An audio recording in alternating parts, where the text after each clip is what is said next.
매회 정말 차원이 다른 긴장감과 몰입감을 형성하는 괴물. 진짜 큰 임팩트가 있는 것이 아님에도 인물들 간의 대화 및 주고받는 감정에 상당한 긴장감이 느껴집니다. 이번 영상에서는 4화를 보고 새롭게 떠오른 이 드라마가 말하고자 하는 메시지와 이야기에 대한 제 추측을 말씀드려볼까 합니다. 제가 4화를 보면서 느꼈던 감상들을 하나씩 이야기해 보도록 하겠습니다. 4화 초반부를 보면서는 모든 것이 동식의 계획이라는 생각이 들었습니다. 자, 그렇다면 동식의 계획은 무엇일까? 라는 생각을 해봤는데, 과거 자신이 겪었던 범인이라는 이미지를 다른 사람들도 겪게끔 하려고 했던 것이다 라는 생각을 했습니다. 자, 그럼에도 의심스러운 것은 동식은 왜 스스로 경찰임을 노출하였는지, 이 부분은 크게 해석이 안 되는 부분입니다. 자, 그래서 동식은 마을 사람들이 자신과 같은 경험을 하게끔 일을 꾸린 것이 아닐까 라고 생각을 했었는데, 조금 더 지켜보니 이 드라마의 메시지가 느껴지는 부분들이 있었습니다.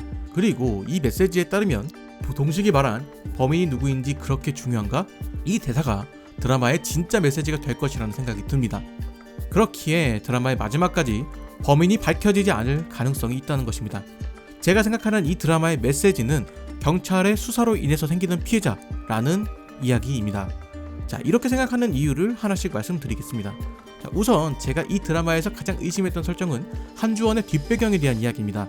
당장 사회의 이야기로만 생각해보면 한주원의 수사를 위해서 주원은 기환에게 도움을 요청했고, 이 때문에 조금 더 빠른 압수수색이 가능했습니다. 즉, 주원이 눈치를 안 보고 당당하게 수사를 할 수 있는 이유가 바로 여기에 있다는 것입니다. 경찰 내부에서도 아빠의 배경으로 인해서 많은 혜택을 보고 있는 주원이기 때문에 그는 오로지 진실을 쫓는다는 사명으로 사건의 진실을 밝혀내려고 하는 것입니다.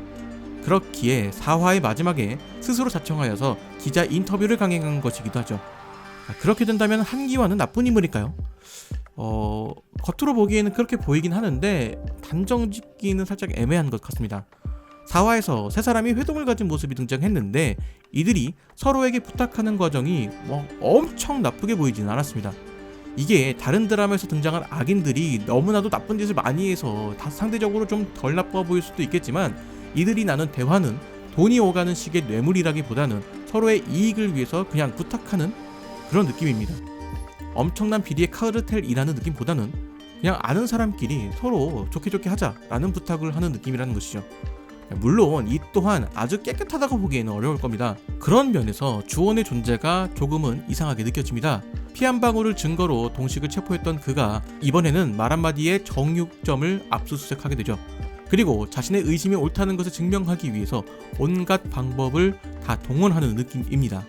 그런 주원의 심리를 표현하는 수단으로 결백증, 집착증에 대한 떡밥이 지속적으로 등장하는 것으로 보입니다. 힘을 가진 누군가가 공익을 목적으로 내세워서 무고한 사람들이 피해를 볼 수 있다, 그런 상황인 것이죠. 그 무고한 사람은 동식과 제이로 표현되는 듯 합니다. 범죄의 용의자가 아님에도 체포되었다는 것만으로도, 압수수색을 당했다는 것만으로도 마을 사람들에게 멸시를 당하는 듯한 모습이 등장합니다. 그리고 이런 상황들을 안타깝게 보는 듯 3화에서 정재는 이런 이야기를 했습니다. 산 사람은 살아야지.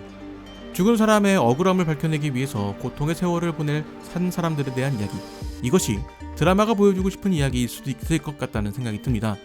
자, 그렇게 된다면 진실을 쫓기 위해서 스스로 주체할 수 없는 괴물이 된 주원과 그런 시선 속에서 살아남기 위해서 더욱 강해져야만 했던 괴물이 된 동식, 두 사람 모두 괴물이라고 표현할 수 있겠지만 그 의미는 다르게 적용될 수 있을 것이라는 생각이 듭니다.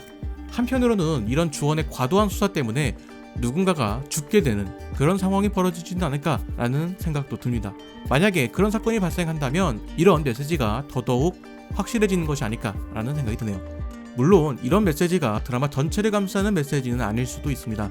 드라마가 말하는 여러 메시지 중 하나일 수도 있다는 것이죠. 드라마 괴물의 소개 문구에는 괴물은 누구인가, 너인가, 나인가, 우리인가 라는 문구가 있습니다. 자, 그렇다면 드라마의 두 주인공이 괴물인 것은 확실한데 여기서 말하는 우리는 누구일까요? 그런 관점에서 본다면 마을 사람들이 동식을 바라보는 시선 때문에 그가 괴물이 되었다는 것으로 해석해 볼 수도 있습니다.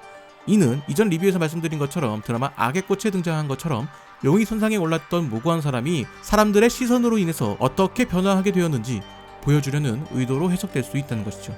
즉, 스스로 괴물이 되는 사람은 없다라는 메시지도 도출해 볼 수 있을 겁니다.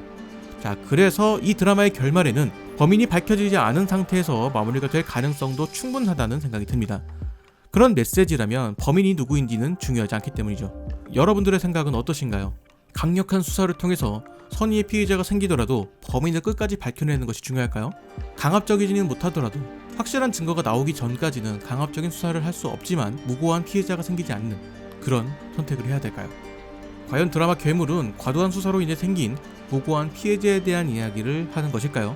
그렇다면 스스로를 공익을 목적으로 움직인다고 생각하는 한주원이 많은 사람들의 인생을 힘들게 하는 그런 가해자가 되는 것일까요?